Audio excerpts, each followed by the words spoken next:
real estate business in Cuba is going to boom.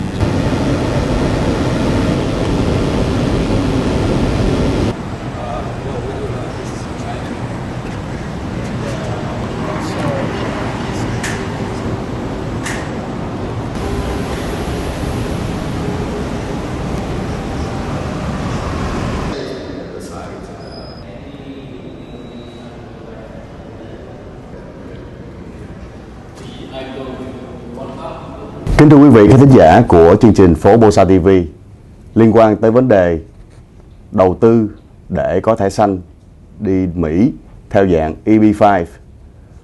Vừa qua chúng ta đã có dịp tìm hiểu về khía cạnh pháp lý với luật sư Carlos Colombo. Ngày hôm nay, PhoBolsaTV sẽ có buổi nói chuyện với ông Gonzalo Lopez Jordan, là tổng giám đốc của công ty ARCG, là công ty hiện nay đang quản lý dự án xây dựng sân vận động của đội bóng thành phố Orlando và khách sạn Hilton ở thành phố Miami, là hai dự án đang được xây dựng ở tiểu bang Florida và cũng có mở ra cơ hội cho chương trình đầu tư theo diện EB5. Ngày hôm nay chúng tôi cũng có mặt anh Andy Trương một lần nữa, giám đốc của công ty MTD Consulting, chuyên tư vấn trong lĩnh vực đầu tư và thương mại. Anh Andy Trương và công ty MTD là đại diện chính thức của chương trình EB5 cho hai dự án này, riêng về thị trường Việt Nam của người Việt trên toàn thế giới. Can you say hi to our audience, please? Sure. Hi everybody. Xin chào quý vị. Mời Andy. Một lần nữa rất hân hạnh được gặp lại anh Lân ở thành phố biển Miami. Và xin chào quý vị của PhoBolsaTV. I'm gonna have a few questions with you today regarding the two projects that your company manage, and also the opportunities for the EB5 investor in these two projects. Và anh Andy Trương, anh có thể thêm vào những cái suy nghĩ, những cái kiến thức của anh trong suốt cái buổi nói chuyện ngày hôm nay, thưa anh. First, could you tell us a little bit about the company ARCG, please? Sure. ARCG is part of a financial group here in the United States, where we have one of the companies structure and put together projects for the EB5 program. And other companies of the group are more into the financial advising business. We have our own broker-dealer, registered broker-dealer, and we have our own registered investment advisor, like a sort of fund manager. So those three companies are part of the investment group that we are here in the U.S., in which we have been in business for the last 13 years, based here in Miami. Now, ARCG, which is the company that operates in the EB5 program arena, has also the approval of being regional center, not only here in Florida, but in many other states of the United States. We own several regional centers. And then we use our broker-dealer to do all the due diligence of the projects that we are looking to bring to the market, to offer to investors. In that case, you can say that we have a dual supervision, one by the immigration authorities and the other one by the financial authorities. Then we use our registered investment advisor to manage those funds throughout the life of the project. So we are with the investor, representing the investor from the investment point of view, not only from the application and from the investment part, but all the way until the investor has recovered their money and have obtained their green card. Your company has been worked with the EB5 investors from different countries. Yes, today we have, I don't know the exact number of countries that we're representing or our investors represent, but we have an extended number of Chinese investors, Brazilian investors, Argentinian investors, Mexican investors, Russian investors. We have also people coming from Korea, We have people coming from the Caribbean.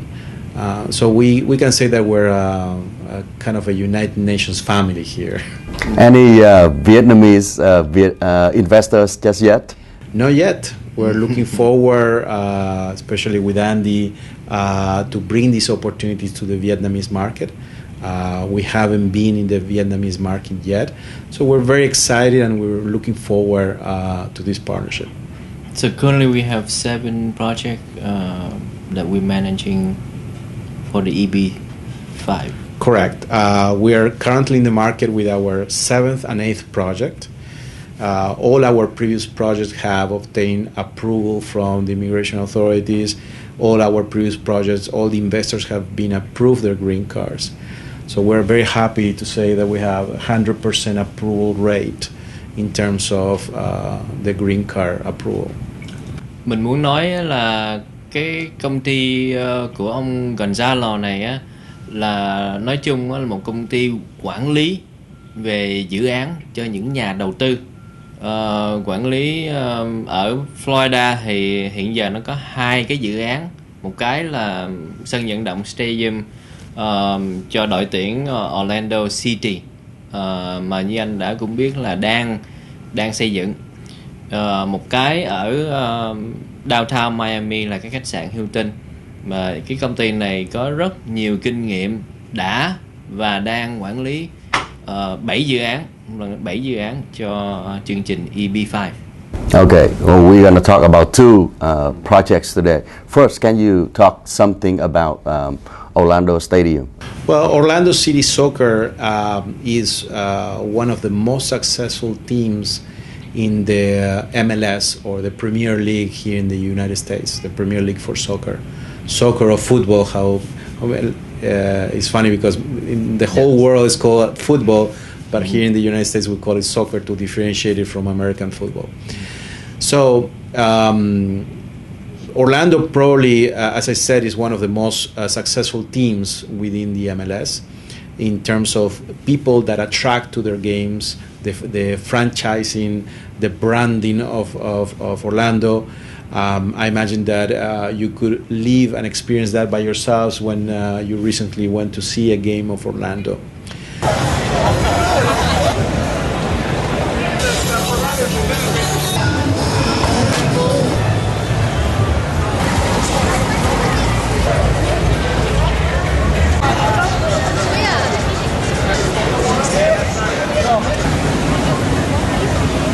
Chúng tôi đang có mặt ở thành phố Orlando thuộc tiểu bang Florida.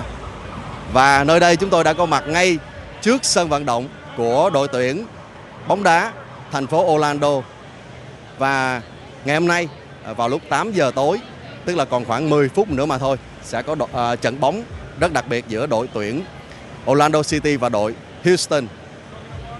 Do vậy chúng ta thấy mọi người tới đây rất là đông đảo và sôi động với màu áo, rất nhiều người mang màu áo tím là màu chính thức của đội tuyển Orlando.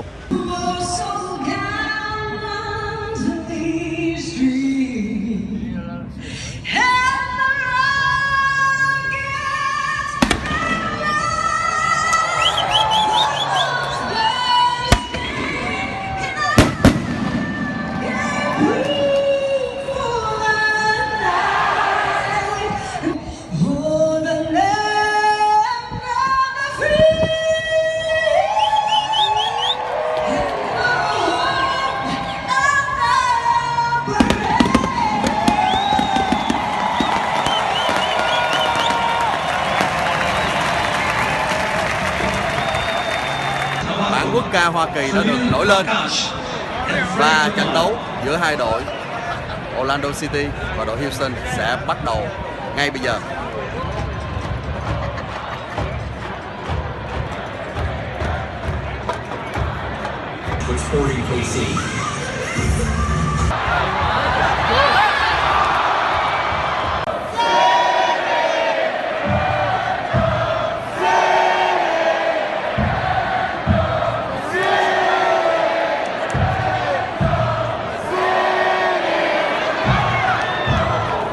So one of the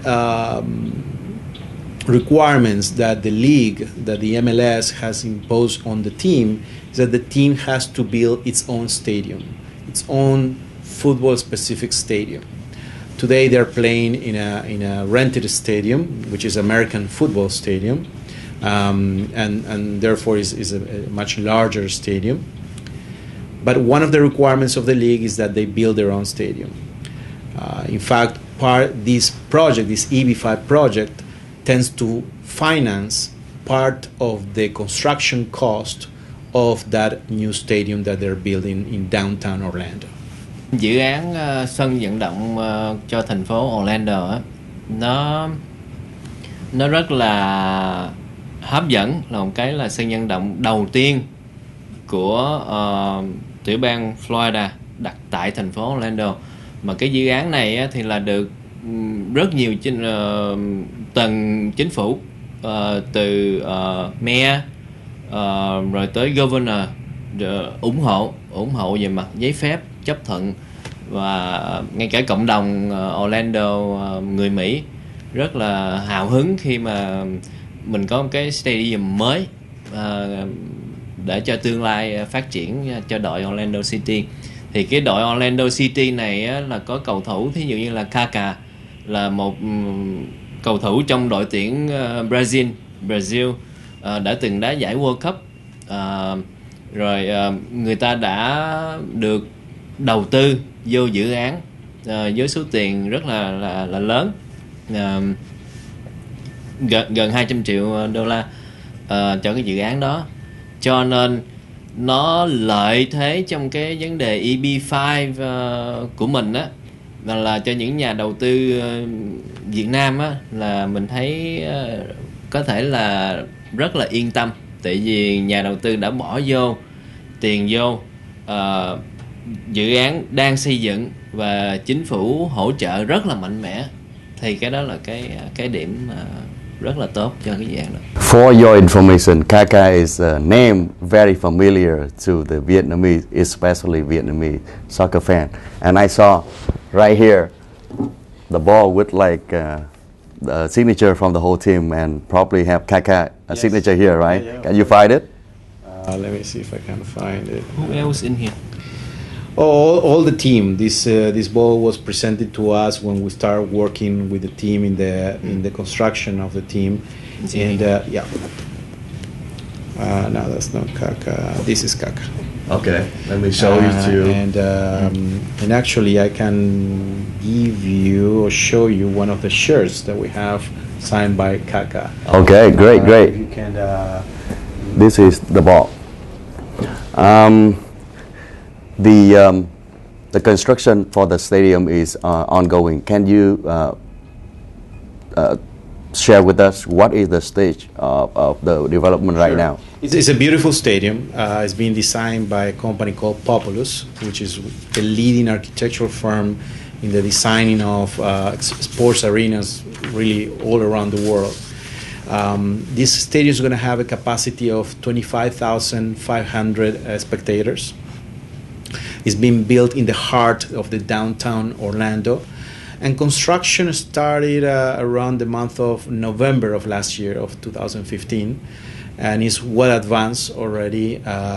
People and investors and followers and supporters of the team can go into the website of the team and follow through a live camera that is positioned on the project, the evolution of the project. The project is expected to be finalized and to be and the first game of the first match will be played on the new stadium at the beginning of the next season, which occurs in March of 2017.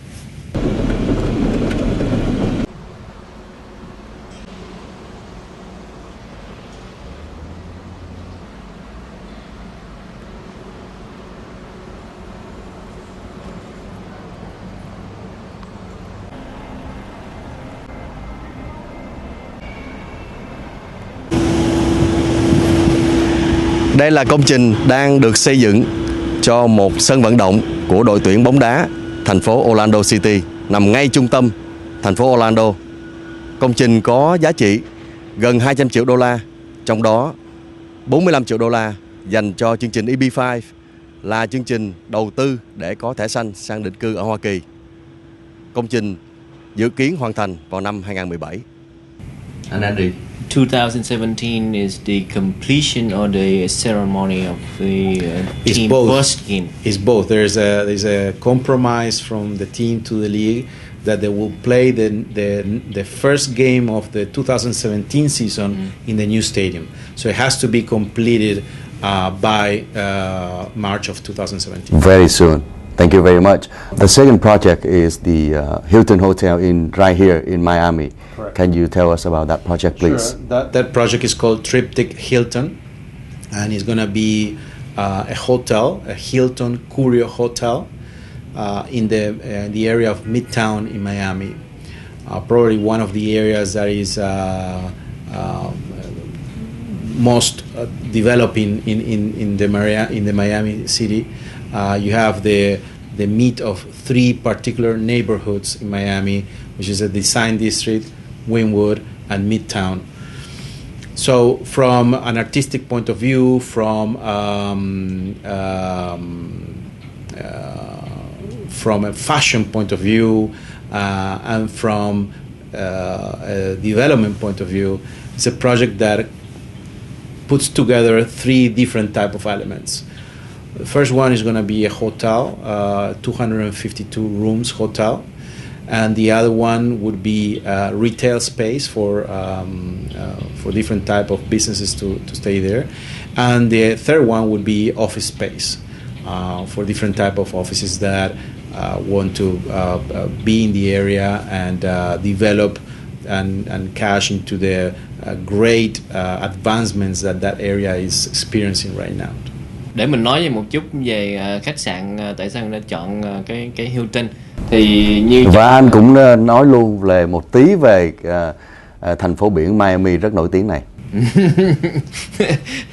thành phố biển Miami thì biển thì rất là đẹp, ấm quanh năm, cát thì cát trắng mà mịn, rất là mịn, rất là sạch. Được nhiều khách du lịch trên toàn cả thế giới qua, nhất là châu Âu. Mình đi giữa đường thì là mình thấy là khách như là không phải là Mỹ không, mà từ Đức, từ Pháp, từ Ý Đại Lợi, rất là nhiều nước trên toàn thế giới. Và một cái văn hóa mix, nghĩa là không phải là châu Âu không, cũng không phải châu Á không. Nó rất là mix, rất là nhiều culture. Và đằng sau chúng ta là một góc của trung tâm Miami. Mời anh quay trở lại với lại cái dự án Hilton. Thì cái mình muốn nói về cái công ty Hilton. Cái công ty Hilton này á, thì là chắc quý vị cũng đã biết rồi, nhưng mà mình chỉ nhắc lại sơ thôi. Thì là khách sạn Hilton là gần như là nó nổi tiếng toàn cả thế giới, mà một trong những tập đoàn khách sạn nổi tiếng của Mỹ, mà đã được thành lập khoảng gần 100 năm nay rồi. Chính xác hơn nữa là 97 năm rồi. Thì bây giờ họ có khoảng trên 570 cái khách sạn, trên 570 property trên toàn cả thế giới, khoảng 84 quốc gia trên toàn thế giới. Ngay cả Việt Nam mình cũng đã có rồi. Thì cái khách sạn này là khách sạn của tập đoàn Hilton, mà sẽ xây dựng ở Miami. Can you tell us about the stage? Where are they right now in the development of the hotel? Yes, well, they have finished preparing the lot. They purchased the lot, obviously. They finished preparing the lot, and construction on the foundation is going to start in September of this year. And we're expecting 2 years and a half, approximately, of construction before it can be open to the public.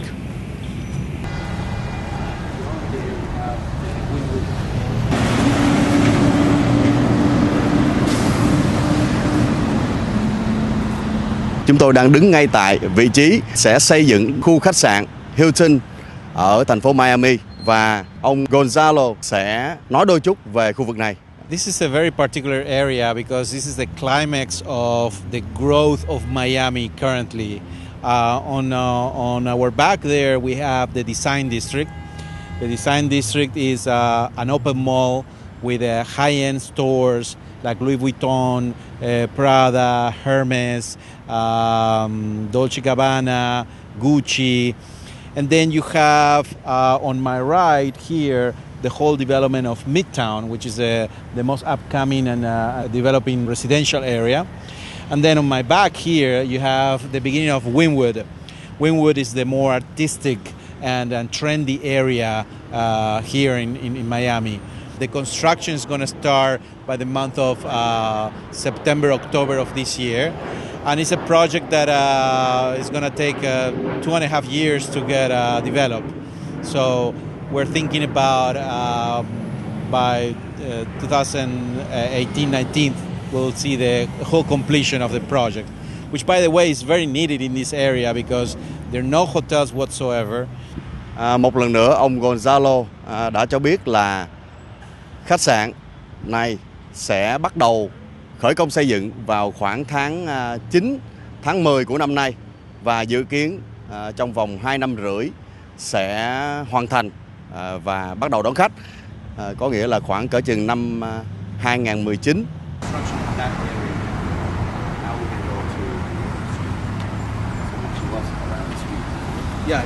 Drive you around. About the EB5 opportunities for those interested in these two projects. I know that out of the total value of the projects, there is only a small part dedicated for EB5 programs, and already some application going on. You have two components. Usually these type of projects are very unique in the way we put them together. So they have a lot of traction. In fact, there was a lot of press on our stadium project, even I think in Vietnam in a couple of news outlets it was mentioned. The New York Times, the Financial Times, Bloomberg, they all have featured this project. So obviously from that point of view, there is a lot of expectations, and these projects usually are first come, first serve, meaning that we cannot be holding spaces for anybody. Also, what you have to take into consideration is that the immigration program, the EB5 program, could change in the future. In fact, there's a lot of discussion about reform to the program, to the law, that might be enacted after September of this year, which will probably raise the minimum investment to investors, taking it from $500,000 to $800,000.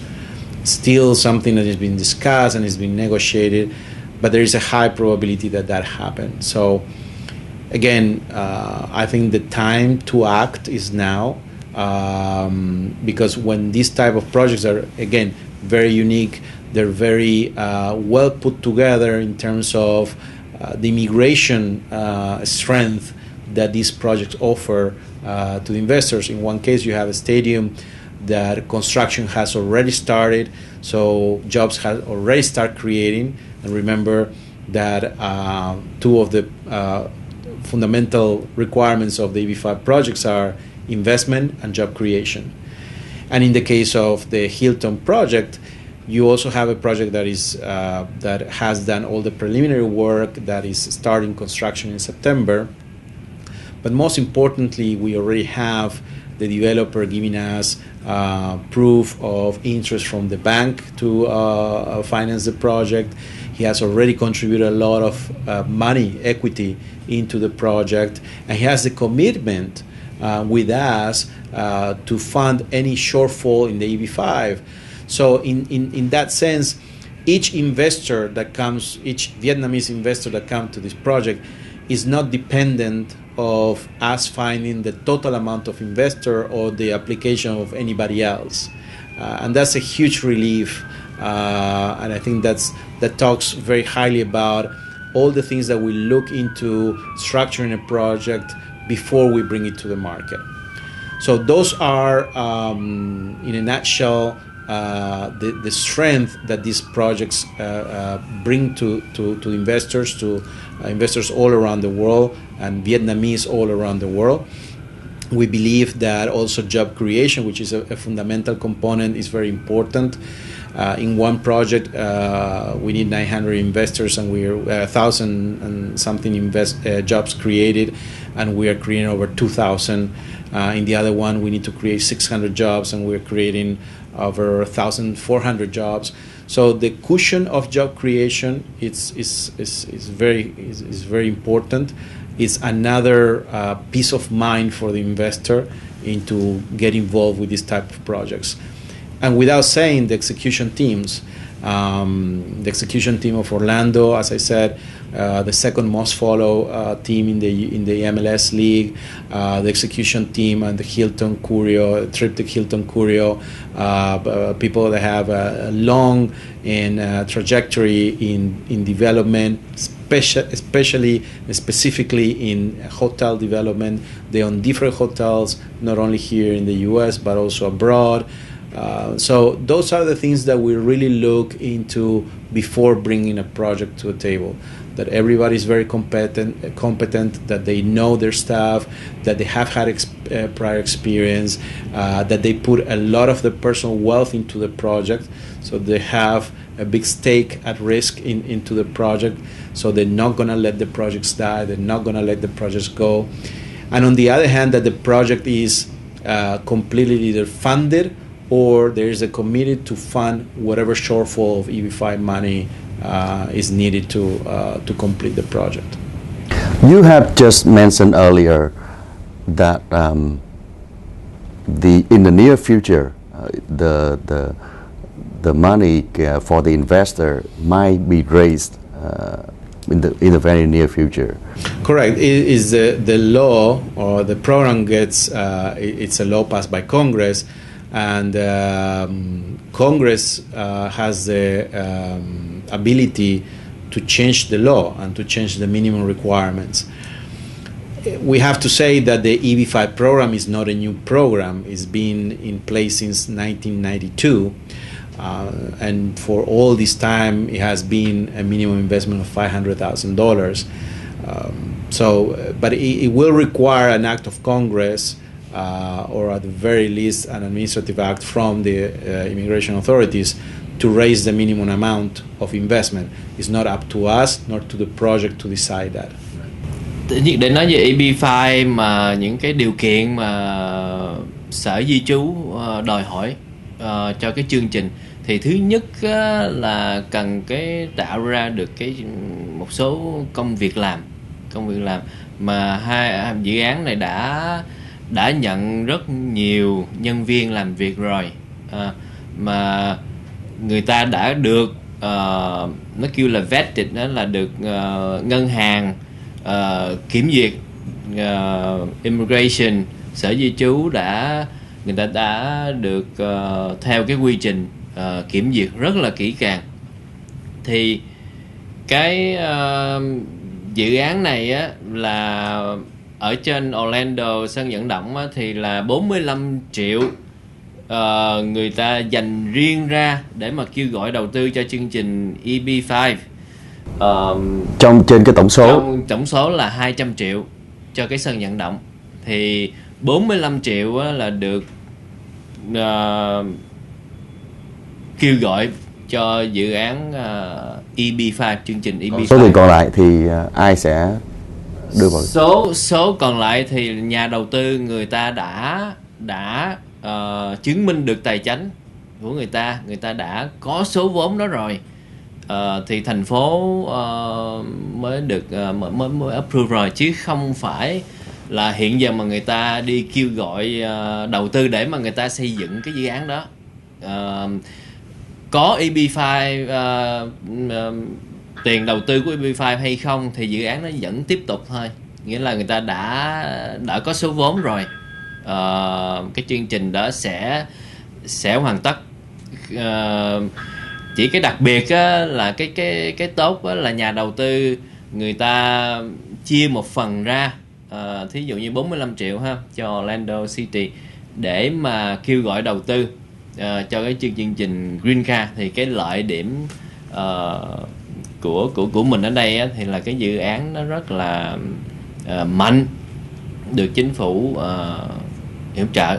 Ở thành phố Miami thì cái khách sạn Hilton này á, thì là 188 triệu ha. Thì 30 triệu đó đã được đưa qua trên chương trình EB5. Mà một lần nữa, hai chương trình này á, là đã có vốn đầu tư rồi, mà đã và đang tiến trình xây dựng, chứ không phải là chờ ha, không phải là chờ chương trình EB5 vô để mà người ta làm. It looks like the EB5 program is more and more popular in Vietnam. Our program got a lot of a question about that. One of the question a lot of people ask, a lot of people concerned about is there any chance for the EB5 investor paid the money but didn't get the green card? Can you share your thought, please?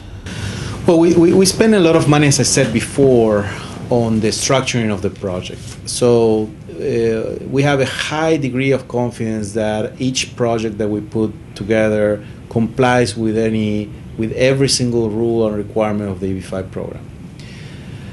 Now, there's also a part that depends on the investor, because in the application, the investor needs to report certain personal information and the demonstration of source of funds, which is how they acquire the necessary amount of money to invest into this project. In other words, the government wants to know that the money acquired to make this investment, it has a legal source.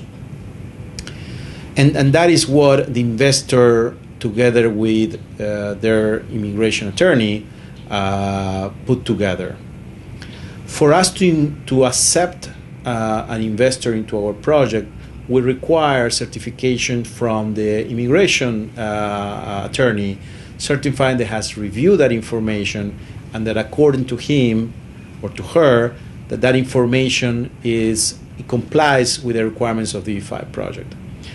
So I think that the chances that somebody doesn't get approved are very slim, are very small. Nevertheless, what the investor needs to consider is that he or she will not lose their money if, from an immigration point of view, they get denied, because they're still an investor into a project. Nobody takes the investment away from them.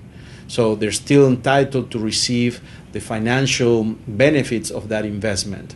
So that has nothing to do with the immigration process. They don't lose their invested money just in the case they don't get approved.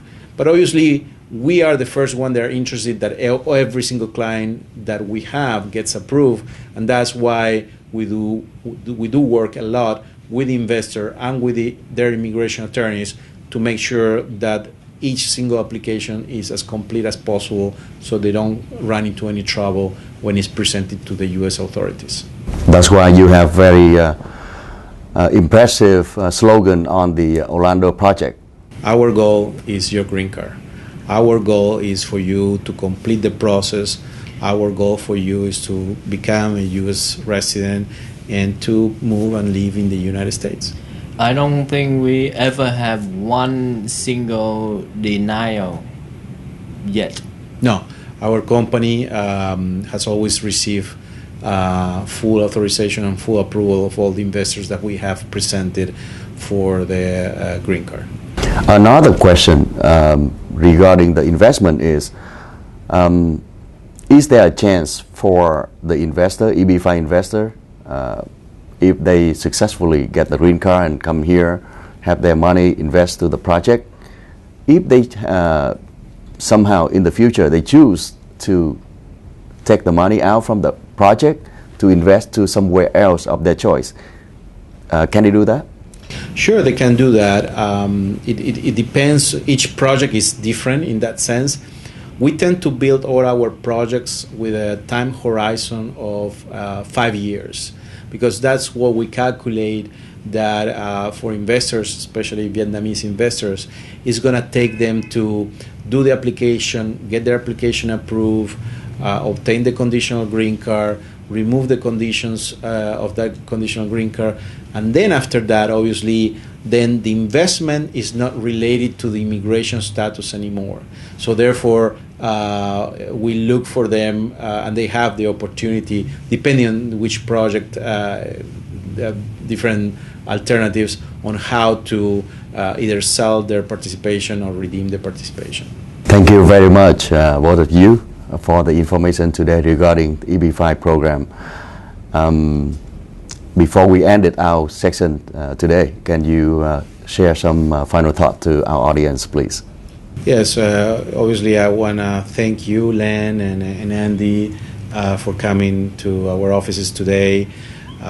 We want to make sure that all our Vietnamese investors feel welcome.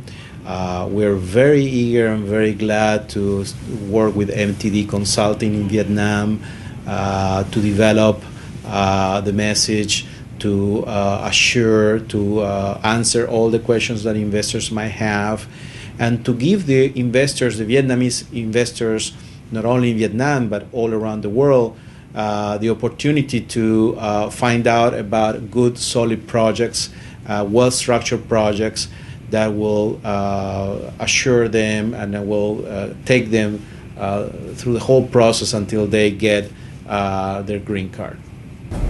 Will you ever consider go to Vietnam sometime, talking directly about this program? Looking forward to do that very soon. Xin mời anh Andy. Cảm ơn Lân. Thanks for your time today. Going through this. Xin quý vị một lần nữa trong cái quá trình làm cho công ty MTD thì là chuyên về tư vấn đầu tư cho những công ty nước ngoài, thì mình thấy với những nhiều năm kinh nghiệm qua là cái uy tín là đi hàng đầu. Cái thứ nhì đó, khi mình làm việc với ngay cả luật sư hay là những nhà quản lý đầu tư dự án, thì mình lúc nào cũng muốn make sure là cái khách hàng hoặc là cái người investor của mình, hoặc là người ta phải là yên tâm, mà trước hết là mình yên tâm trước rồi mình mới dám như là kêu gọi đầu tư cách này. Với số tiền này, đối với một người mà đầu tư như vậy thì cũng rất là lớn. Đối với dự án thì nhỏ thôi, nhưng mà đối với người đầu tư thì 500-600 ngàn nó sẽ lớn. Cho mình lúc nào trong đầu mình đi nói chuyện với nhà đầu tư hay luật sư, mình cũng để cái hàng đầu là cái uy tín và phải làm sao mà cho khách hàng yên tâm. Thì với những cái kinh nghiệm như vậy mà nếu mà quý vị nào có khả năng về tài chính mà có nhu cầu muốn đi Mỹ mà được cái green card ở Mỹ, được cái green card, thì hãy xin liên lạc với chúng tôi. Tại vì những cái dự án này như quý vị đã cùng biết thì nó chỉ ra một cái số lượng nhỏ trong cái vấn đề dự án thôi, cho chương trình EB5, mà đa số là người Trung Quốc, người ta đi rất là nhiều. Bây giờ là có Ấn Độ bắt đầu lên, Việt Nam thì rất là ít thôi. Thì mình muốn kích thích cho cái thị trường Việt Nam trên toàn cái thế giới, nhưng không phải riêng Việt Nam, nhưng nghĩa là quốc tịch Việt Nam trên toàn thế giới nếu muốn qua Mỹ mà được thẻ xanh đó thì rất là mau, trong vòng 16 tới 18 tháng thì khoảng cái đó thì nên liên lạc với chúng tôi, tại vì cái này nó có giới hạn. Và theo luật đó, thì Quốc hội bây giờ người ta cũng đang nghiên cứu lại coi như là cái chương trình này người ta sẽ tăng trên cái giá 500 ngàn lên bao nhiêu nữa thì mình chưa biết, nhưng mà mình nghe nói sơ là Quốc hội đang review lại. Mình không biết chừng nào nhưng mà nó xảy ra. Nhưng mà hiện giờ thì nếu có nhu cầu, nếu muốn qua Mỹ thì nên liên lạc với chúng tôi sẽ lúc nào cũng ủng hộ mấy cái việc này mà sẽ giúp đỡ tận tình. Và xin chào quý vị của PhoBolsaTV. Kính thưa quý vị khán thính giả của chương trình PhoBolsaTV, hy vọng với buổi nói chuyện ngày hôm nay với ông Gonzalo Lopez Jordan và anh Andy Trương, chúng tôi đã trả lời được phần nào, cung cấp thêm được phần nào những thông tin liên quan tới chương trình EB5 mà rất nhiều khán thính giả đã yêu cầu được biết trong thời gian qua. Dĩ nhiên những thông tin này thì còn có rất nhiều, chúng ta có thể có những cuộc nói chuyện như thế này nhiều nữa trong tương lai. PhoBolsaTV chấm dứt tại đây, từ thành phố Miami, tiểu bang Florida. Thank you very much, and we will talk about this topics more in the future. Thank you very much. Yes, thank you. Thank you. Vâng,